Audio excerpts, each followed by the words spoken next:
Before I start off the video and what I want to talk to you guys about today, I first want to address last week's video and the amount of gratitude that I genuinely feel. It is February 4th when I'm recording this video, and looking at my YouTube, currently there are over 17,000 views on my last video. That means more than you guys will ever know. Not only that, but the subscribers on my YouTube channel have gone up dramatically, and I am so overwhelmed with gratitude. I am so thankful for everybody who tuned in, who commented, who watched, who liked, who disliked, who just really engaged in last week's post about Taylor and Travis. I'm overwhelmed, and I just want to address that. I am so thankful, and I'm so excited for future growth and for you guys to be a part of the journey with me. So thank you. Okay, now that I've gotten all the mushy gushy stuff out of the way, I am going to talk to you guys about healing after heartbreak, which doesn't sound super fun, but it's February, the month of love and the month of sweet nothings and Valentine's and all the feel good stuff. However, I think it's important to also talk about maybe, I wouldn't say the downside of that, but maybe the other side of all the feel good stuff.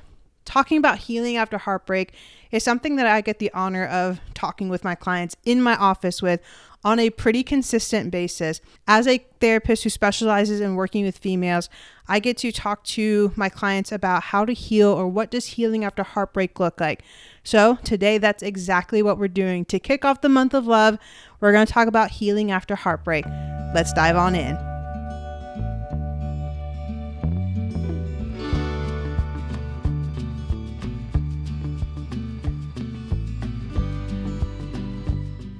So I know I literally just got done doing a video last week talking about how we are all in our feels about Travis Kelce and Taylor Swift, which, yes, I am still on a high from. I am truly hoping that she makes it to the Super Bowl next week, but who knows? Fingers crossed. I know she'll be in Japan, but if anybody can make it happen, it's literally Taylor Swift. So I'm hoping that she's there. However, with that being said, that is the height of love and excitement and relationships, and something that we all long for and aspire for, and all the good that relationships bring. But like I said, there's another side to that I think it's important to address. For Taylor to get into the relationship that she is currently in, she had to experience heartbreak from a relationship that she was in for, I believe, 6 or 7 years. Somebody that she probably thought was going to be her forever person. Somebody that she thought she was going to have a future with, because when they were dating, they were in their upper 20s, early 30s. And so they were at the age where they probably started thinking about, what does marriage look like? What does future family look like? What does future careers and paths together look like? So for her, she had to walk through and experience that heartbreak to get to the other side of this relationship that she's currently in with Travis Kelce. One of the biggest things that I talk to people about, especially in my office, when dealing with heartbreak and healing after heartbreak, is going to be the idea of mourning, right? Or of grieving, I should say. Oftentimes when we talk about grieving, we talk about grieving the loss of someone that we loved, someone that we cared for, someone that's maybe no longer here with us, or we grieve jobs, or we grieve things that we just didn't see coming that we felt like were taken away from us. But I also think it's important to add relationships in there. When we go through a breakup, when we experience heartbreak, we are literally grieving something that's no longer there. We are literally going to go through the process of mourning something that, again, we have had in our lives for however long it may have been, or something we thought was going to be in our lives for a lot longer. And sometimes we feel like we didn't even have a say-so in when it ended. And so when it comes to breakups, when it comes to relationships and healing from heartbreak, the biggest thing that I think we need to acknowledge and accept and embrace is the fact that you're going to go through a mourning process. You're going to go through a process that's going to be a grief process. With that being said, when it comes to relationships, typically the person is still in our orbit, our atmosphere, in our space, whether we go to school together, whether we work together, whether we go to the same church, or we're in the same organization or same friend circle, whatever the case may be. More often than not, the people that we break up with, or the people that we were in relationship with, they were in our world at some point and somehow. And so just because the breakup happens doesn't always mean that they leave our world or leave our sphere of influence. So not only are we going to have to mourn what was, but more importantly, and I think this is a step that often gets invalidated or overlooked, or maybe it's just misunderstood, but when we are grieving or when we are processing the heartbreak we've experienced, we also have to grieve what we thought was going to be. You see, when we are processing the heartbreak, we are processing the thoughts of, man, I thought I saw long term with this person. I thought I saw forever with this person. I thought I saw kids. I thought I saw being grandparents and telling our grandkids of how we met. And this can be true even for relationships that maybe haven't even been long term. This can happen at any point in a relationship. So again, part of the process of healing after heartbreak is going to be figuring out, okay, how do we mourn and grieve what we had? So all the good times, all the dates, all the, times we got to share with somebody, our hearts, our minds, our spirits. And then we also have to figure out, wait, how do I also mourn what I thought was going to be? What I thought was going to be my future, what I thought was going to be our path, what I thought was going to be for forever, and now that was cut short. So it's definitely a twofold process when healing after heartbreak. And again, I think that's such an important first step in recognizing and realizing when we are healing from heartbreak, acknowledging the fact that you're not only mourning and grieving what was, but you're also grieving and mourning what could have been or what you thought should have been. Another point that I like to address in my sessions with somebody who is healing after heartbreak is the simple point that you can mourn things that were not good for you. You can mourn things that maybe were toxic or bad for you. I think sometimes we get in this mindset of, oh, well, they were bad for me and people told me over and over again to break up with them. So I can't be sad over our breakup. I can't be sad over the simple fact that they're not here because I knew that they were unhealthy for me. I knew that we had reached a point that was unhealthy and toxic for both of us. I often think of Kourtney Kardashian and Scott Disick because at some point in their relationship, honestly, probably before even kids came, their relationship turned really unhealthy and really toxic. Scott had gone through a season of life where he lost his parents and being an only child and not having family, and he just coped with it in really unhealthy ways. And Kourtney, I think, found herself disconnected and I think for her, instead of properly processing the grief and the heartache and maybe even addressing breaking up and setting boundaries, I think they both grew animosity towards each other, and it got to a point where the animosity was so thick that it became so unhealthy. And there were probably people in her life like, hey, you've got to drop this. You've got to break up. You've got to do whatever it takes to not only protect your peace at the end of the day, but now you have kids that you also have to protect too. And so when I think of we can mourn things that were bad for us, I often think of Kourtney and Scott, because I also think too with Kourtney, and this is something that she's probably been more honest in the later seasons of Keeping Up with the Kardashians. But for years, I don't think she allowed herself to mourn Scott Disick because he was, number one, still there with lack of boundaries, I think. But then number two, I think because she thought, okay, it was bad, I don't have the right to mourn what was bad for me. I also like to use this illustration when talking about this particular point in my sessions.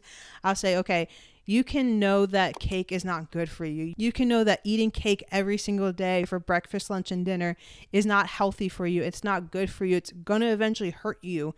You can know that and still miss it. You can know that and still crave it. You can know that and still say, man, I wish I had some cake today. If we can do that with cake, we can for sure do that with human beings that we literally spent our time, our finances, our emotions, our mental space. We shared that with them. And now just because it wasn't good for us, just because it wasn't always healthy for us, it doesn't mean that we don't have the right to mourn it, and we don't have the right to mourn the loss of it. So again, I think it's really important to know and understand that just because someone was bad for you, just because the relationship wasn't great or it was unhealthy or it became toxic or whatever the case may be, just because it wasn't the healthiest and best does not mean you don't have the right to mourn it. And if you are a friend of somebody who was in an unhealthy relationship and you kept telling them things, you got to get out of this is not healthy for you, I need you to understand that when they are out of that relationship, please do not rub that in their face. Oftentimes I hear people say, well, I don't feel like I can be sad because people will tell me, well, I told you so. Well, we all knew that he was bad for you. Just because you knew it was going to be bad or it was going to end doesn't mean that you need to rub it in their face when it does end. If you are a friend of somebody who's broken up with a toxic relationship or the toxic relationship has ended, I need you to show some grace and kindness and compassion in their situation.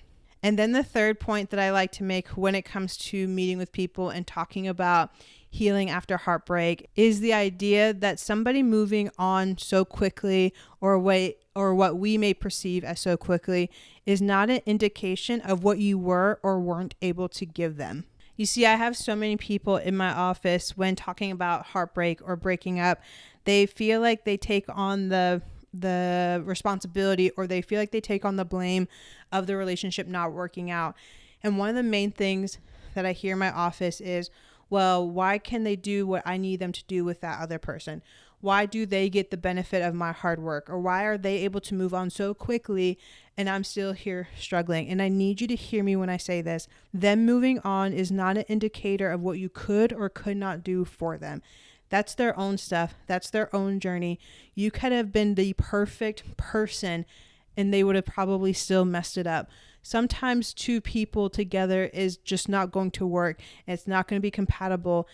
And just because they are giving somebody else what maybe you had begged them to give you does not mean, number one, it's real. And number two, it does not mean it's going to last. Typically, people will show you who they are, and sometimes we choose not to believe them. I think sometimes too, we fall into the idea of, I see the potential in somebody, so I'm going to date them based on their potential. But if we start dating them at their potential, they may feel confident and comfortable enough to say, oh, like I got them when I'm here, so why would I ever get to the place of my full potential when they started dating me here? And I think that gets us into trouble too sometimes. And we think, okay, well, I can do everything I can to make them better or to help them or to make them the best person that they can be. We cannot change people. We cannot fix people. And again, I think that's a misconception, especially when it comes to dating. And so when breakups happen, when heartbreak happens, we take on the blame of not being able to fix them, not being able to change them, not being able to make them better than they should have been. It's like giving them a gift, right? If you give somebody a gift, it's up to them to open it and to steward it and to receive it and to, use it and enjoy it. But we cannot force people to open up gifts that they don't have any desire to open up. You gave them the gift. You gave them yourself. You gave them your heart. You gave them your mind. You gave them everything that you had, and they chose not to open it up. They chose not to steward it. They chose not to take part in the gift that you had for them. So again, point number 3 that I need you to hear when it comes to healing after heartbreak is that someone moving on is not an indication of what you were or what you were not able to give them. I also think it's important to note that me talking about these things is not me assuming that you should know them or you should just be able to implement them and get over this. Breaking up and heartbreak is one of the hardest things to get over and to work through and to process. I'm just talking about this stuff. This is stuff that's not going to be implemented or believed overnight. It's going to take some time to process. It's going to take some time to acknowledge. It's going to take some time, period. So I just want you to hear my heart that I'm not expecting you to be like, okay, yep, I'm good now. I don't need a, whatever, or, oh, that's what that is. I'm just simply wanting to create conversation of what it can look like when we're healing after some heartbreak. 3 practical things I like to tell my clients to maybe try or think about or implement in their daily routine to help them heal after heartbreak or if they're processing a breakup. Number 1 is going to be create a sad girl playlist, which I know sounds cliche or silly or like, why would I do that? That only gets me deeper into my feels. Here's the thing about feeling. I think we need to create a healthy relationship with it, right? Where when we're dealing with heartbreak, typical feelings of anxiety, sadness, depression, grief, you name any kind of feeling that comes along with it, anger sometimes, we have to create a healthy relationship with our feelings where we allow ourselves to feel it, we allow ourselves to process it and embrace it without drowning in it. For me, creating a playlist can be really helpful because I think sometimes songs communicate the feelings that we are unable to communicate or maybe even understand or process at the time. So creating some sort of sad girl playlist or breakup playlist can be really helpful in processing the breakup. If we ignore the breakup, if we try to be like, okay, no, I'm fine, I didn't need them anyway, it's good, it's whatever, The more we do that and the more we avoid feeling and processing, the more I think our breakup and heartbreak is going to overtake us more than anything. I always tell people, whatever you don't deal with will eventually deal with you. And I think that's the same when it comes to breakup or heartbreak. You have every right to be sad. You have every right to have off days. You have every right to not feel like you want to get out of bed. You have the right to feel that stuff. Creating a playlist can encourage us to feel it. And with the playlist too, if you make it like 30 minutes or 40 minutes, allow yourself to go through that playlist or through a couple of songs of that playlist. And once it's done, challenge yourself. Okay, the songs are done. I need to go do something else. I need to go move my body. I need to go write. I need to go hang out with friends, whatever the case may be. But creating a playlist, I think, can be really beneficial in helping us heal after heartbreak.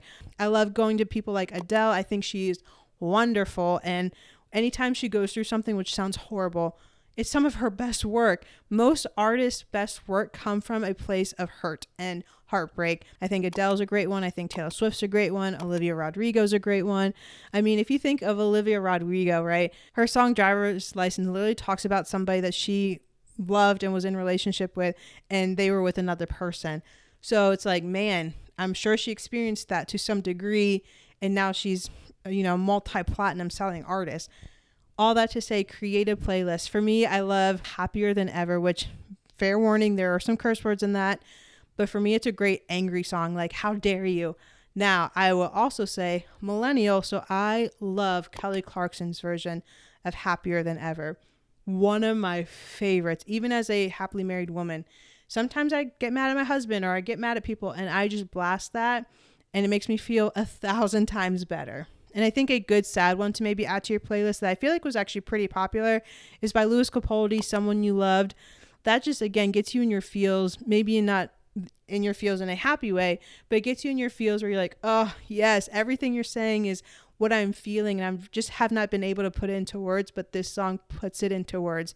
So again, practical step number 1, I want you to try if you're trying to figure out how to heal after heartbreak is create a sad girl playlist. I know Apple Music and Spotify have already pre-made playlists and they're amazing. You should check them out.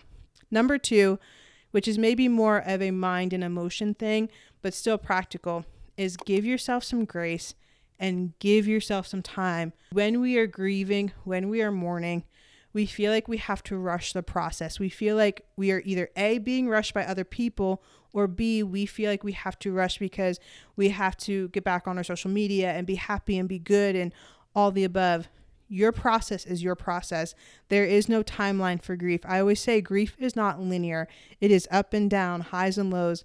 And if we don't give ourselves grace for that, I think we will struggle in allowing ourselves to fully grieve what we're grieving. Grace is so important in the grieving process because if we come into grief with feelings of shame or judgment, we're going to cut our grief short and we're going to do a disservice to ourselves. But if we give ourselves some grace in the midst of grief, it allows us the space and the energy and the time to fully process what we've lost, but more importantly, heal from that and then be able to open ourselves up fully for whatever's next. When we, again, go into grief with feelings of shame and judgment, we don't fully process the grief, and whatever relationship's next or whatever is next, we go in maybe a little more jaded than we would if we gave ourselves grace to grieve the previous relationship. So again, practical tip number 2, give yourself some grace and definitely give yourself some time when it comes to grieving.